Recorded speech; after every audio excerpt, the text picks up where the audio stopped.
हजारों ना लाखों, शाहरुख खान की घड़ी की कीमत जानकर आप हैरान रह जाएंगे। बॉलीवुड किंग शाहरुख खान की घड़ी की कीमत कितनी है, आइए आपको बताते हैं।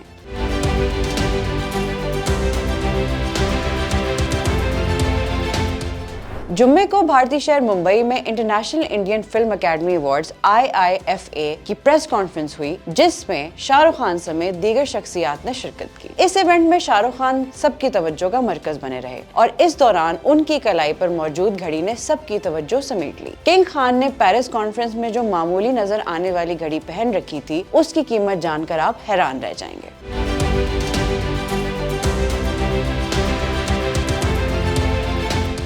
भारतीय मीडिया रिपोर्ट्स के मुताबिक शाहरुख खान ने स्विट्जरलैंड के सबसे महंगे ब्रांड ऑडेमारस की घड़ी पहन रखी थी, जिसकी मालियत हजारों नहीं बल्कि पाकिस्तानी रुपयों में करोड़ों रुपए है। रिपोर्ट्स में कहा गया है कि शाहरुख खान ने जो घड़ी पहन रखी थी, उसकी मालियत 76,84,825 भारतीय रुपए, जो कि पाकिस्तानी रुपयों में 2,48,00,000 से जायद बनती है। इसके अलावा भारत के लिए शिपमेंट चार्जेस 13,000 भारतीय रुपए से जायद हैं। रिपोर्ट्स के मुताबिक ये घड़ी इंतहाई कीमती है और 18 कीरात सोने से बनाई गई है और दुनिया भर में 250 ऐसी घड़ियां हैं, जिनमें से एक शाहरुख खान के पास है। मजीद अपडेट्स के लिए देखते रहिए VNews.pk।